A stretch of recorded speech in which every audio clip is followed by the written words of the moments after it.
Hello and welcome to the GK academy channel. আমার নাম সর্বজিৎ এবং জিকে একাডেমি চ্যানেলে আমি তোমাদের সকলকে স্বাগত জানাই। আমরা মডার্ন হিস্ট্রি পড়ছিলাম।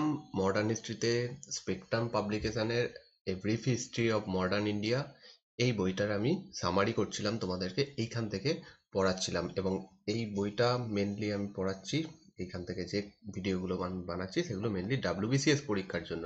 ডাব্লিউবিসিএস প্রি যারা 2021 সালে ডাব্লিউবিসিএস এর জন্য প্রস্তুতি নিচ্ছ তাদের জন্য, এবং যারা মেন্স যে পরীক্ষাগুলো রয়েছে ডাব্লিউবিসিএস এর বা মিসলেনিয়াসের এই মেন্স পরীক্ষাগুলোর জন্য আমি এই হিস্ট্রির ক্লাসগুলো নিচ্ছি। আর তোমরা যদি অন্যান্য কোনো পরীক্ষা দাও তাহলেও তোমরা এই ভিডিওগুলো দেখতে পারো, কারণ তোমরা হিস্ট্রির ওপরে, মডার্ন হিস্ট্রির ওপরে একটা প্রপার কনসেপ্ট পেয়ে যাবে। প্রপার আমি তোমাদেরকে আস্তে আস্তে ব্যাপারগুলো বোঝানোর চেষ্টা করছি যাতে তোমাদের মুখস্থ কম করতে হয়, যাতে তোমরা জিনিসটা বেশি করে বুঝতে পারো। এই কাজটা আমি করার চেষ্টা করছি। আশা করছি তোমাদের এই কাজগুলো ভালো লাগছে। যদি তোমাদের ভালো লাগে প্লিজ লাইক করো, আর যদি তোমরা নতুন হও চ্যানেলটা সাবস্ক্রাইব করো।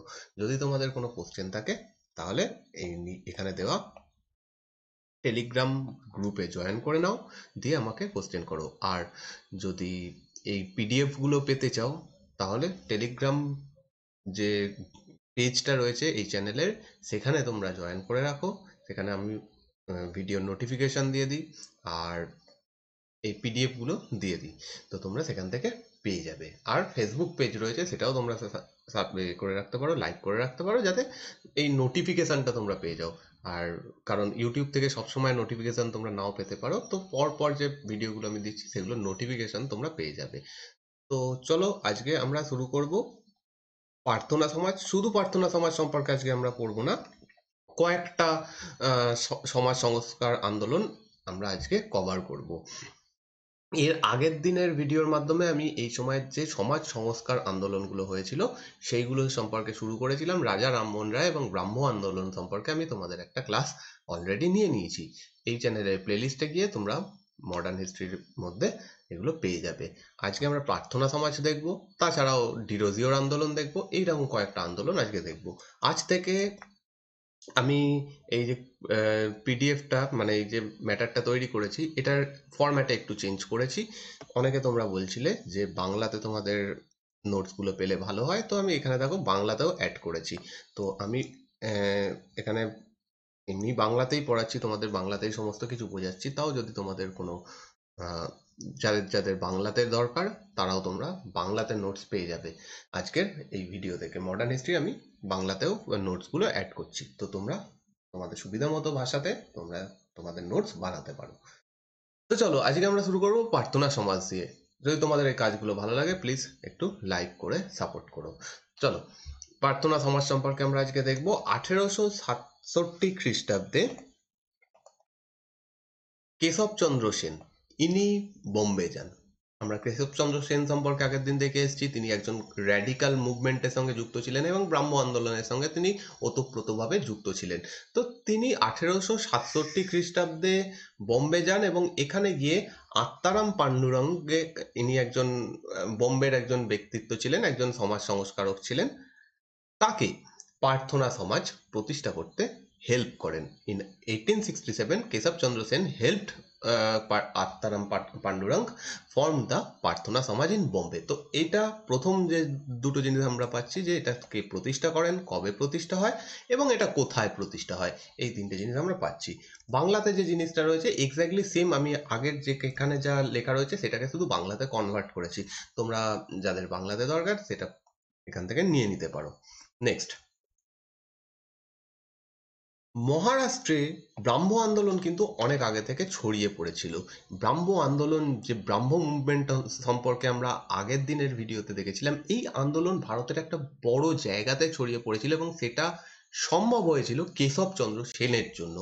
তিনি বিভিন্ন শহরে, বোম্বে, ম্যাড্রাস বা অন্যান্য যে শহরগুলো তখন ছিল সেই সমস্ত জায়গাতে ব্রাহ্ম আন্দোলনকে ছড়িয়ে দেওয়ার জন্য বিশেষ গুরুত্বপূর্ণ ভূমিকা পালন করেন। তো মহারাষ্ট্রে এই ব্রাহ্ম আন্দোলন এইভাবে ছড়িয়ে পড়েছিল এবং প্রার্থনা সমাজ প্রতিষ্ঠা হওয়ার আগে মহারাষ্ট্রে আরো একটা সংগঠন প্রতিষ্ঠা হয়েছিল যেটা অনেকটা ওই ব্রাহ্ম আন্দোলনের মতোই ছিল, সেইটার নাম হচ্ছে পরমহংস সভা। এই পরমহংস সভাও বোম্বেতে প্রতিষ্ঠা হয়েছিল। তো এরাও যে কাস্ট সিস্টেম, সমাজের যে কাস্ট যে বিভিন্ন ভাগ, সেইগুলোর ওপরে এরা কথা বলেছিল এবং এই বিরুদ্ধে তারা আন্দোলন করেছিল। মহাদেব গোবিন্দ রানাডে ইনি একজন খুব বিখ্যাত ব্যক্তি, বিভিন্ন সমাজ সংস্কার আন্দোলনের সঙ্গে তিনি যুক্ত ছিলেন। ইনি 1870 খ্রিস্টাব্দে প্রার্থনা সমাজে জয়েন করেন। মহাদেব গোবিন্দ রানাডে জয়েন্ট দ্য সমাজ ইন 1870। তিনি 1870 খ্রিস্টাব্দে এই সমাজে জয়েন করেন। আর মহাদেব গোবিন্দ রানাডে 1842 খ্রিস্টাব্দে জন্মগ্রহণ করেন এবং 1901 খ্রিস্টাব্দে তিনি মারা যান। এই ছোট ছোট পয়েন্টগুলো একটু ইম্পর্টেন্ট হয়ে যায়, তোমরা এইগুলো একটু মনে রাখার চেষ্টা করবে, বা এগুলো খুব মুখস্থ করার কিছু নেই, পরপর মানে অনেকবার করে দেখলে তোমাদের হয়ে যাবে। একটাই জিনিস দেখো, আমি একটা বইকেই ফলো করছি এখন, সেইটাকেই ফলো করো আর তোমরা বইটা পড়তে পারো, বা এখান থেকে যে নোটসটা রয়েছে, অ্যাকচুয়ালি আমি এখানে যে নোটসটা তৈরি করেছি আর তোমরা যদি বইটা খুলে দেখো দেখবে যে এক্স্যাক্টলি সেম জিনিসই রয়েছে, কিন্তু যতটা ওইখান থেকে দরকার সেইটুকু জিনিস আমি নিয়ে এখানে আমি এই নোটসগুলো তৈরি করেছি। তো তোমাদের পুরো বইটা পড়ার যে একটা প্রেসার থাকে সেইটা তোমাদের নাও করতে পারো, তোমরা সেটা না করে এই নোটসগুলো পড়তে পারো। এখানে পুরো অথেন্টিক জিনিস রয়েছে, তোমরা বই খুলে দেখে নিতে পারো, সেম যা ওখানে লেখা রয়েছে আমি এখানে সেগুলোইটাই নিয়েছি। ওকে, চলো এগোনো যাক। তো মহাদেব গোবিন্দ রানাডে এই প্রার্থনা সমাজ যে জয়েন করেন 1870 খ্রিস্টাব্দে, এবং ইনি যখন জয়েন করেন এই প্রার্থনা সমাজ অল ইন্ডিয়া বেসিসে একটা বড় সংগঠনে পরিণত হয় এবং একটা বড় এর আন্দোলনের যে পরিধি সেটা অনেকটা বেশি বৃদ্ধি হয়। দেখো এখানে লেখা আছে হিজ এফর্ট মেড দ্য সমাজ gain an all India character. Next, এখানে বাংলাতে সেম জিনিসটা লেখা রয়েছে। এবার হচ্ছে এই আন্দোলনের সঙ্গে যুক্ত কয়েকজন ব্যক্তি, তারা হচ্ছেন আর.জি. ভান্ডারকার এবং এন.জি. চন্দ্রাভারকার। 1837 থেকে 1925 অব্দি, এইগুলো খুব একটা ইম্পর্টেন্ট নয়, ইনি কতদিন অব্দি কবে জন্মগ্রহণ করেন কবে মৃত্যুবরণ করেন এইগুলো খুব একটা ইম্পর্টেন্ট নয়, কিন্তু এখানে যেহেতু আমার কারোর কারোর দরকার লাগতে পারে এই ডেটাগুলো, আমি সবকিছুই অ্যাড করেছি। তো এরা দুজন এই সমাজের গুরুত্বপূর্ণ লিডার ছিলেন। এই আন্দোলনটাকে এরা অনেকটা বড় জায়গায় নিয়ে যান। তো এরা দুজন এই আন্দোলনের গুরুত্বপূর্ণ লিডার ছিলেন। এদেরও যে লক্ষ্য ছিল, এই আন্দোলনটাকে তোমরা যদি দেখো তাহলে দেখবে যে এটা অনেকটা ব্রাহ্ম আন্দোলনের মতো ছিল। এরা যে প্রচুর যে দেবদেবী হিন্দু সমাজে ছিল তাদের বিরুদ্ধে কথা বলেন, এবং সোশ্যাল রিফর্ম মানে হচ্ছে সমাজ সংস্কারের জন্য এই আন্দোলন যথেষ্ট বড় ভূমিকা পালন করে। এই আন্দোলন সোশ্যাল রিফর্মের দিকে যথেষ্ট বড় ভূমিকা পালন করে। Social reform then with the religion, মানে ধর্মের ওপরে যে ভাগ, ধর্মের মাধ্যমে যে ছোঁয়াছুঁয়ি অস্পৃশ্যতা রয়েছে, এই ভাগগুলোর ওপরে এরা ব্যাপকভাবে কাজ করতে শুরু করে। দেয়ার ওয়াজ এ 4 পয়েন্ট সোশ্যাল এজেন্ডা। এদের 4টে পয়েন্ট ছিল। এদের যে আন্দোলন সেটাকে প্রপারলি স্টাডি করলে দেখা যাবে এদের 4টে পয়েন্ট পাওয়া যাবে। সেই 4টে পয়েন্ট হচ্ছে কাস্ট সিস্টেমকে বন্ধ করা, disapproval of caste system, caste সিস্টেমকে বন্ধ করা। সেকেন্ড হচ্ছে মহিলাদের জন্য শিক্ষার দরজাকে খুলে দেওয়া, ওমেন্স এডুকেশন। থার্ড হচ্ছে উইডো রিম্যারেজ, হচ্ছে বিধবা বিবাহ। এবং ফোর্থ হচ্ছে পুরুষ এবং মহিলা উভয়ের বয়সের যে মাপকাঠিটা ছিল, মানে এইটা একটা মিনিমাম এজ ছিল সেই সময়তেও, যে এরপরে তারা বিবাহ করতে পারবে সেইটাকে আরো বাড়ানো। ঠিক আছে, আগে 14 বছর বয়সে 13 বছর বয়সে হয়তো মহিলাদের বিবাহের বয়স ছিল, সেটাকে যাতে আরো বাড়ানো যায় সেই জন্য এটা আন্দোলন করেছিল। এই 4টে পয়েন্টের উপর ভিত্তি করে মেন এই সমাজের আন্দোলন বিস্তৃত ছিল। ওকে, এখানেও সেম জিনিসটা লেখা রয়েছে বাংলাতে, তোমরা বাংলাতেও দেখতে পারো। নেক্সট,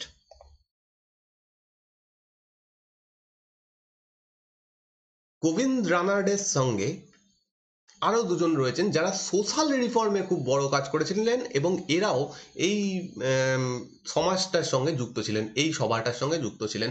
তাদের নাম হচ্ছে ডি.কে. কার্ভে। ইনি একজন বিখ্যাত ব্যক্তি, এনার নাম বহুবার আমরা পাবো। ডি.কে. কার্ভে ইনি যুক্ত ছিলেন এবং বিষ্ণু শাস্ত্রী, এরা দুজনও এই সমাজ সংস্কার যে আন্দোলনগুলো ছিল তার সঙ্গে তারা খুব যুক্ত ছিল। তো কার্ভে, রানাডে এরা একত্রিতভাবে উইডো রিম্যারেজ যে মুভমেন্ট সেটা মহারাষ্ট্র অঞ্চলে ব্যাপকভাবে ছড়িয়ে দেন এবং এরা একটা অ্যাসোসিয়েশন আলাদা করে খোলেন, সেটার নাম হচ্ছে widows home association. Widows home association অর্থাৎ এইখান থেকে দেখা হতো যে যারা বিধবা হয়ে গেছেন, যারা বিধবা এই সময়, তাদেরকে কিভাবে এডুকেশন দেওয়া যায়, তাদেরকে কিভাবে কাজের মধ্যে নিয়ে আসা যায় যাতে তারা নিজেদের যে খরচা বা নিজেদের একটা কিছু করতে পারেন, এই জিনিসটা যাতে করতে পারেন। এই সময়ের এই এরকম কিচ্ছু ছিল না, বিধবাদের অবস্থা খুব খারাপ ছিল, সেই জিনিসটাকে যাতে চেঞ্জ করা যায় সেই জন্য এরা এই উইডোজ হোম অ্যাসোসিয়েশন এই সভাটা প্রতিষ্ঠা করেন। ওকে, এখানে বাংলায় সেম জিনিস লেখা রয়েছে। নেক্সট, এরপরে যে আন্দোলন সম্পর্কে আমরা দেখব সেটা খুবই পপুলার একটা আন্দোলন, সেটার নাম হচ্ছে ইয়ং বেঙ্গল মুভমেন্ট, যেটা তো শুরু করেছিলেন হেনরি ভিভিয়ান ডিরোজিও, বা এনার পুরো নাম হচ্ছে হেনরি লুইস ভিভিয়ান ডিরোজিও। 1820 থেকে 1830 খ্রিস্টাব্দ এই সময়টাতেই পার্টিকুলারলি এই আন্দোলনটা তার চরম সীমায় পৌঁছেছিল, কিন্তু এই 1830-এর পর থেকে এই আন্দোলনটা কিছুটা স্থিমিত হয়ে পড়ে। এর পিছনে কারণ হচ্ছে এই ভিভিয়ান ডিরোজিও, যিনি খুব অল্প বয়সে মারা যান। এনার যারা ফলোয়ার ছিলেন, এই ভিভিয়ান ডিরোজিওর যারা ফলোয়ার ছিলেন তাদেরকেই বলা হতো ইয়ং বেঙ্গল, ঠিক আছে। আর এরা যে আন্দোলনটা শুরু করে সেটা হচ্ছে ইয়ং বেঙ্গল মুভমেন্ট। বাকি আমরা যে মুভমেন্টগুলো এখন অবধি দেখে এসেছি বা ভবিষ্যতে আমরা এরপরে যে আন্দোলনগুলো দেখব, সমস্ত আন্দোলনের মধ্যে এই ইয়ং বেঙ্গল মুভমেন্ট সব থেকে বেশি র্যাডিক্যাল ছিল। এরা সব থেকে বেশি পরিবর্তন আনতে চেয়েছিল, বিভিন্ন ক্ষেত্রে এরা বিভিন্ন পরিবর্তন আনতে চেয়েছে। তো এই আন্দোলনটা সব থেকে বেশি র্যাডিক্যাল ছিল। তো এনার পুরো নাম Henry Vivian Derozio, Henry Louis Vivian Derozio. 1809 থেকে 1831 খ্রিস্টাব্দ, খুব অল্প বয়সে তিনি মারা যান। 1809 খ্রিস্টাব্দে তিনি জন্মগ্রহণ করেন এবং 1831 খ্রিস্টাব্দে তিনি মারা যান। এবং তিনি 1826 থেকে 1831 খ্রিস্টাব্দ অব্দি হিন্দু কলেজের একজন শিক্ষক ছিলেন। জাতিতে তিনি অ্যাংলো ইন্ডিয়ান ছিলেন, একজন পর্তুগিজ ঘরে তিনি জন্মগ্রহণ করেন এবং তিনি একজন অ্যাংলো ইন্ডিয়ান ছিলেন। আর তিনি হিন্দু কলেজের একজন শিক্ষক ছিলেন এবং এইখানে এই হিন্দু কলেজের পড়ানোর মধ্যে দিয়ে তিনি তার যে ছাত্ররা ছিল তাদের মধ্যে এই র্যাডিক্যাল চিন্তা ভাবনা, সমাজকে পরিবর্তন করার যে জিনিস, সেই জিনিসগুলোকে তিনি নিয়ে আসেন। আর তার যে এখানে যে পপুলারিটি গেইন হয়, প্রচুর পপুলার হয়ে যায় এনার মানে এনাকে প্রচুর লোক ফলো করতে শুরু করে, প্রচুর ছাত্ররা ফলো করতে শুরু করে, তারা সকলে ইয়ং বেঙ্গল নামে পরিচিত হয়। ওকে, ইয়ং বেঙ্গল আন্দোলন। নেক্সট,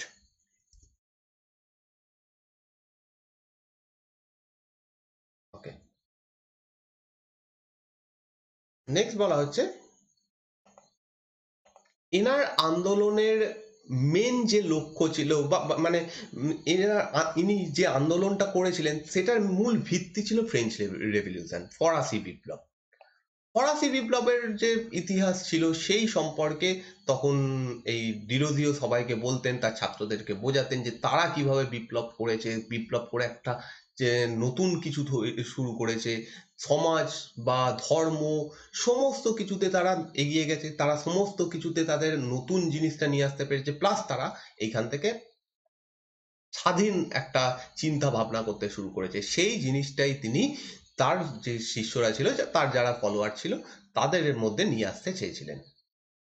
ডিরোজিও মহিলাদের রাইটস এর জন্য, মহিলাদের অধিকারের জন্য অনেক লড়াই করেছেন এবং তাদেরকেও যাতে এডুকেশনের আওতায় আনা যায়, তারাও যাতে এডুকেশন শিক্ষা পেতে পারে, সেই জন্য তারা ইয়ং বেঙ্গল এবং এই ডিরোজিও এবং ইয়ং বেঙ্গল এরা খুবই বড়সড় আন্দোলন করেছিল এবং আগেই বললাম যে এদের আন্দোলনটা সব থেকে বেশি র্যাডিক্যাল ছিল। তো এডুকেশনের জন্য এরা অনেক কিছু করে। তার এই যে চিন্তা ভাবনা সেটা এতটাই বেশি আধুনিক ছিল, বা সেটা তখন সেই সময়ের থেকে এতটাই বেশি এগিয়ে ছিল যে তখনকার যারা অন্যান্য যারা ছিলেন হিন্দু কলেজের, তারা সেটা অতটা ভালোভাবে গ্রহণ করেনি। তো সেই কারণে 1831 খ্রিস্টাব্দে তাকে হিন্দু কলেজ থেকে বিতাড়িত হতে হয়। কিন্তু ততদিনে তিনি খুব বেশি পপুলার হয়ে গেছেন, তার প্রচুর শিষ্য বা তার প্রচুর ফলোয়ার হয়ে গেছে। তো তারা বাইরে থেকেই এরকম ইয়ং বেঙ্গল আন্দোলন করতে শুরু করে। ওকে,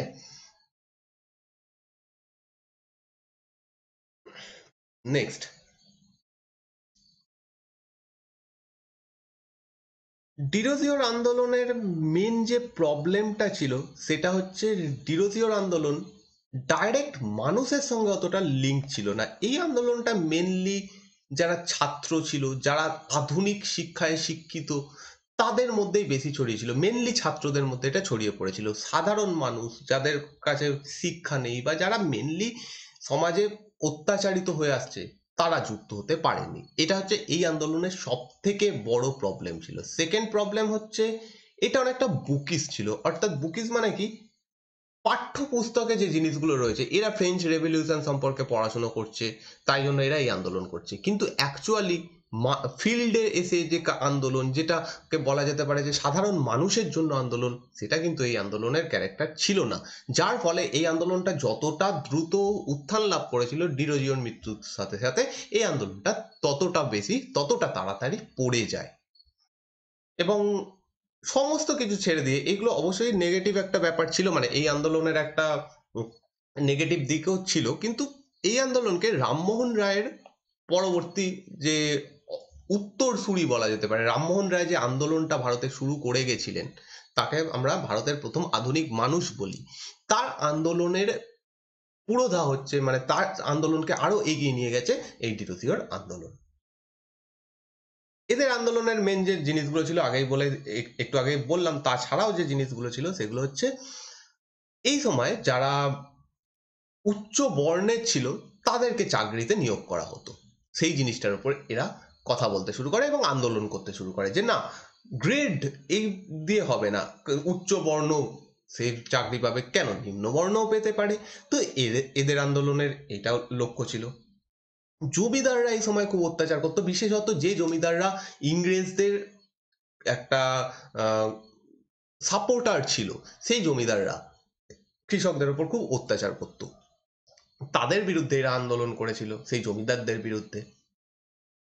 ইন্ডিয়া যারা লেবার ছিল, লেবার ক্লাস এই সময় যারা ছিল, লেবার হিসেবে কাজ করত, তাদেরকে ব্রিটিশরা খুব বেশি অত্যাচার করতো বা প্রচুর খাটাতো, সেইটার বিরুদ্ধে এরা আন্দোলন করেছিল। তো বিভিন্ন সমাজের ছোট ছোট জিনিস নিয়ে এরা আন্দোলন করেছিল, কিন্তু অ্যাকচুয়ালি যাদের এখানে যুক্ত হওয়ার কথা ছিল, অর্থাৎ কৃষকরা বা শ্রমিকরা, এরা কিন্তু এই আন্দোলনে যুক্ত হয়নি। এই আন্দোলনের ড্রব্যাক এখানেই ছিল। যাই হোক, পরবর্তীকালে সুরেন্দ্রনাথ ব্যানার্জি এনাকে বলেন the pioneers of the modern civilization of Bengal, অর্থাৎ বাংলার আধুনিক চিন্তা ভাবনার বা চিন্তাধারার রূপকার বলা যেতে পারে এই ডিরোজিওকে। এখানে কিছু কিছু পয়েন্ট নেই এই বইতে, সবকিছু সব জায়গা থেকে পাওয়া যায় না, সেইগুলো আমি তোমাদের বলে দিচ্ছি, তোমরা সেটা অ্যাড করে নেবে। ঠিক আছে, তোমরা মনে রাখবে বা অ্যাড করে নেবে। দেখো, ফার্স্ট হচ্ছে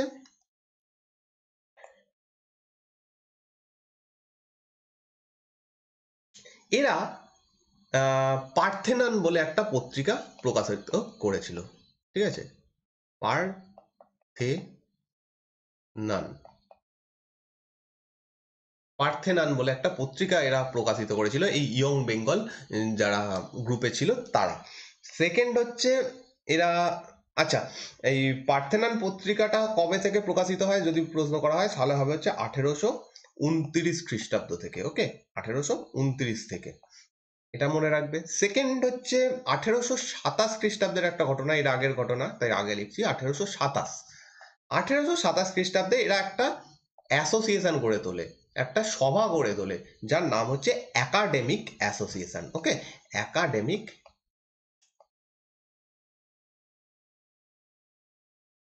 একাডেমিক অ্যাসোসিয়েশন, ঠিক আছে, লিখলাম শর্টে একাডেমিক অ্যাসোসিয়েশন, এইটা তারা গড়ে তোলে।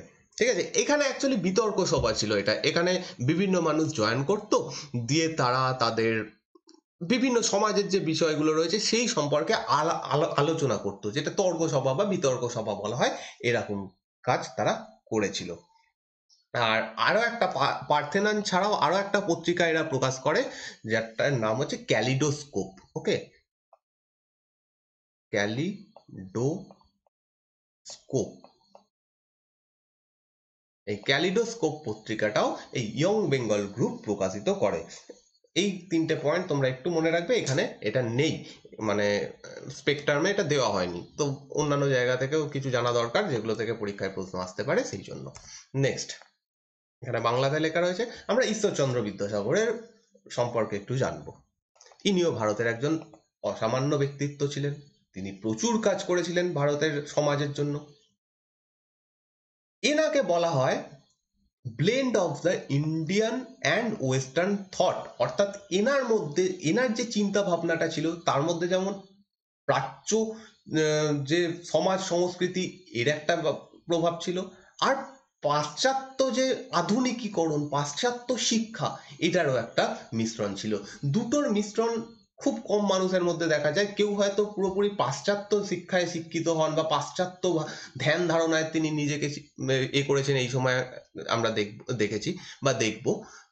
আবার অনেকে রয়েছে যারা প্রাচীন, মানে পুরনো যে আমাদের ঐতিহ্য রয়েছে, আমাদের বেদ বেদান্ত, এইগুলো নিয়ে কথা বলেছেন। যেমন উদাহরণ আমরা দিতেই পারি, প্রাচীন যে চিন্তা ভাবনা, বা প্রাচীন বলতে কিন্তু কোনোদিনই ভাববে না যে এটা কোনো নেগেটিভ জিনিস বা খুব খারাপ জিনিস, যে প্রাচীন কথা ভাবছে, অ্যাকচুয়ালি কিন্তু নয়।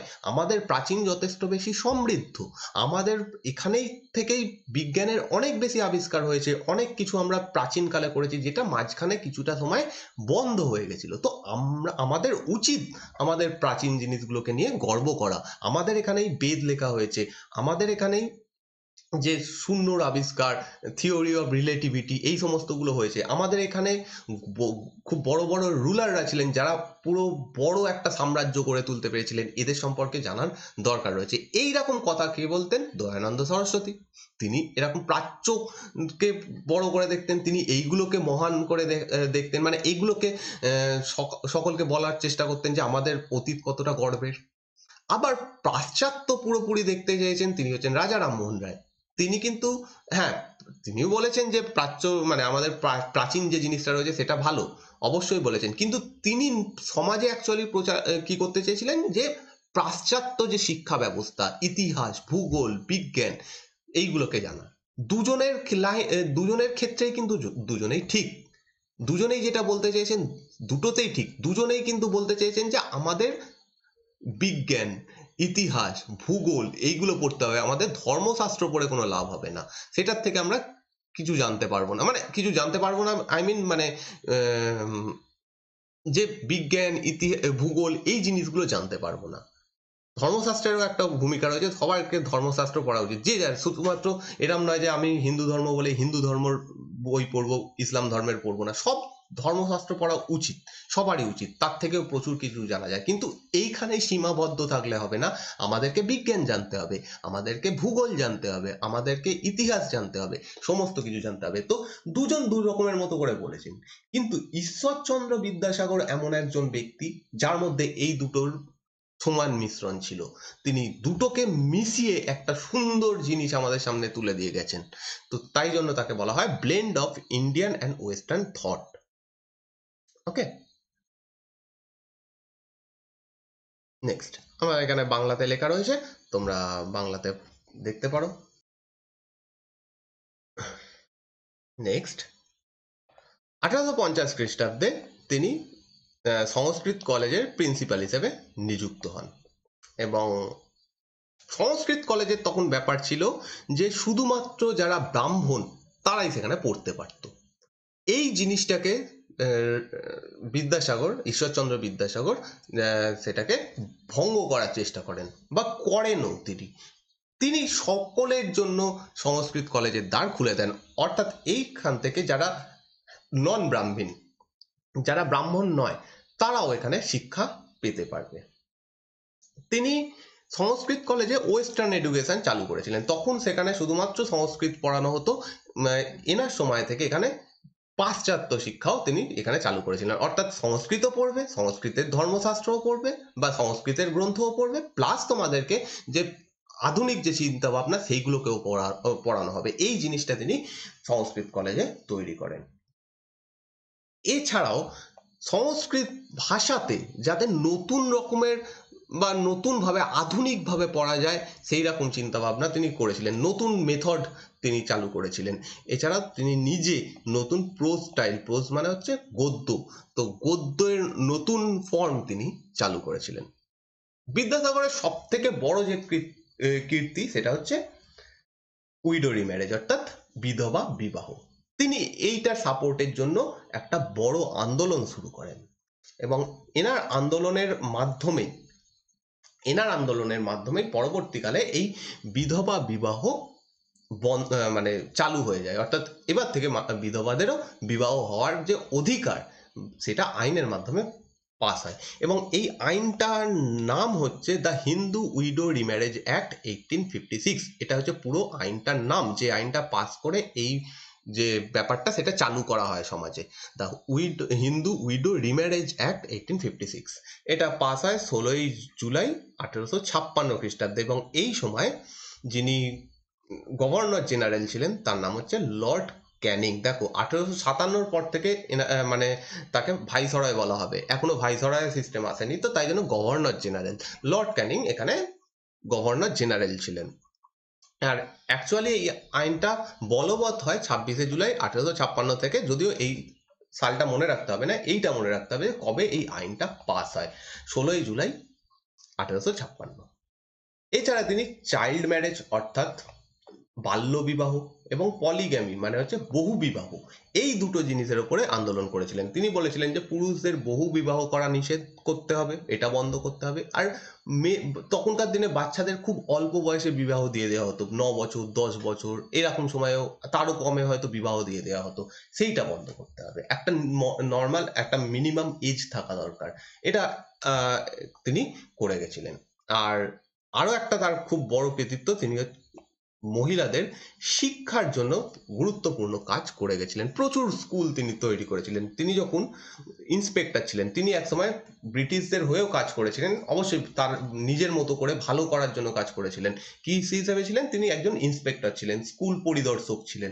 সেই সময় তিনি 35টা বালিকা বিদ্যালয় চালু করেন, মহিলাদের জন্য বিদ্যালয় চালু করেন, যার মধ্যে অধিকাংশগুলোই তার নিজের খরচে চলতো। এরম নয় যে সরকারের খরচে চলতো, নিজের খরচে তিনি সেখানে এদের পড়াতেন, মহিলাদের পড়াতেন। এবং Bethune school drink water Bethune স্থাপন করেন, যখন আমরা শিক্ষা সম্পর্কে পড়বো তখন দেখব। কিন্তু এই বেথুন স্কুলের সঙ্গে বিদ্যাসাগর মহাশয় ওতপ্রোতভাবে জড়িত ছিলেন। বেথুন স্কুল কবে স্থাপিত হয়? 1849 খ্রিস্টাব্দে। বেথুন স্কুল সম্পর্কে আমরা পরে দেখব। তো এইখানেও তিনি গুরুত্বপূর্ণ ভূমিকা পালন করেন। ওকে, এখানে বাংলায় রয়েছে। নেক্সট যার সম্পর্কে দেখবো তার নাম হচ্ছে জ্যোতিবা ফুলে। ঠিক আছে, এনার আরো একটা নাম, মানে জ্যোতিবা বা জ্যোতিরাও একই ব্যক্তি। জ্যোতিরাও ফুলে যদি বলা হয়, এনারই নাম জ্যোতিবা ফুলে। অ্যাকচুয়ালি জ্যোতিবা ফুলে নামেই তিনি বেশি পপুলার। জ্যোতিবা ফুলে 1827 খ্রিস্টাব্দে জন্মগ্রহণ করেন এবং 1890 খ্রিস্টাব্দে তিনি মারা যান, 1827 থেকে 1890। এবং তিনি যে সমাজটা, যে অর্গানাইজেশনটা গড়ে তোলেন তার নাম হচ্ছে সত্য শোধক সমাজ। জ্যোতিবা ফুলে মহারাষ্ট্রের সাতারা অঞ্চলে জন্মগ্রহণ করেন এবং ইনি নিজে একজন নিম্ন বর্ণের, তথাকথিত নিম্ন বর্ণের ব্যক্তি ছিলেন। সমাজ যাদেরকে নিম্ন বর্ণের বলে। তিনি মালি ফ্যামিলি থেকে ছিলেন, অর্থাৎ যারা গার্ডেনার হিসেবে কাজ করতো, মালি হিসেবে কাজ করতো, তাদের সমাজে, তাদের ঘরে জন্মগ্রহণ করেন। এবং তখন সমাজে এদেরকে খুব নিচু স্তরে দেখা হতো। এবং তিনি পরবর্তীকালে কাস্ট সিস্টেমের উপরে আন্দোলন গড়ে তোলেন, যে উচ্চ বর্ণের যে ডমিনেন্স এই সময় ছিল তাদের বিরুদ্ধে গড়ে তোলেন। বিশেষত ব্রাহ্মণরা এই সময় যে কাজগুলো করতো, বা যে এই ব্যবস্থাটা ছিল, কাস্ট সিস্টেমটা তারা বেশি করে ফলো করতো, সেইটার বিরুদ্ধে তিনি আন্দোলন গড়ে তোলেন। ওকে,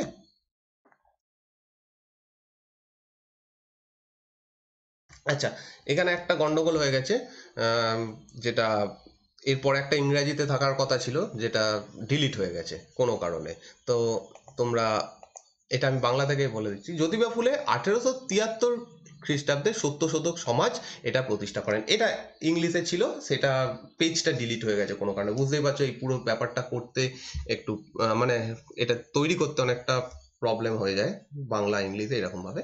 তো মাঝে মাঝে একটু এরকম প্রবলেম ফার্স্টের দিকে একটু হবে, পরে ঠিক হয়ে যাবে। যাই হোক, 1873 সালে সত্যশোধক সমাজ এটা প্রতিষ্ঠা হয়। ওকে।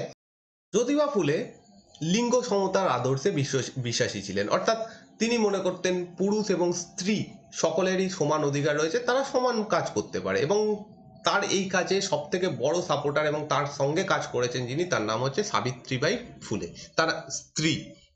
তিনি এটা কাজ করেছিলেন। এরা দুজন মিলে পুনেতে একটি বালিকা বিদ্যালয় চালু করেন। পুনেতে একটি বালিকা বিদ্যালয় চালু করেন। ঠিক আছে। এবং 1858 খ্রিস্টাব্দে তিনি বিধবাদের জন্য একটি হোম খোলেন, যেখানে বিধবারা থাকতে পারতো, তারা সেখানে কাজ করতে পারতো, কাজ শিখতে পারতো, এই সমস্ত কাজগুলো তারা করতো। ওকে।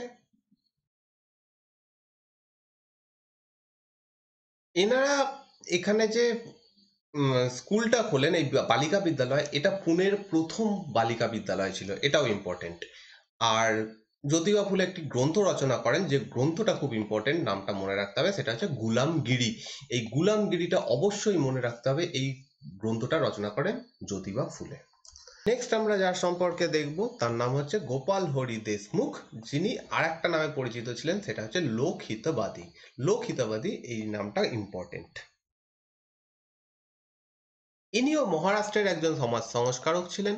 1823 খ্রিস্টাব্দে তিনি জন্মগ্রহণ করেন, 1892 খ্রিস্টাব্দে তিনি মারা যান। তো ইনি লোকহিতবাদী নামে পরিচিত ছিলেন। অ্যাকচুয়ালি তিনি কেন লোকহিতবাদী নামে পরিচিত ছিলেন, তার আগে তার সম্পর্কে একটু জানতে হবে। তিনি একজন জাজ ছিলেন, ব্রিটিশ গভর্নমেন্টের আন্ডারে তিনি কাজ করতেন একজন জাজ হিসেবে। এবং এই সময় একটা পত্রিকা প্রকাশ হতো মহারাষ্ট্রে, যার নাম হচ্ছে প্রভাকর। এটা একটা সাপ্তাহিক পত্রিকা ছিল। তো এই পত্রিকাতে তিনি লোকহিতবাদী ছদ্ম নামে লিখতেন। কি লিখতেন?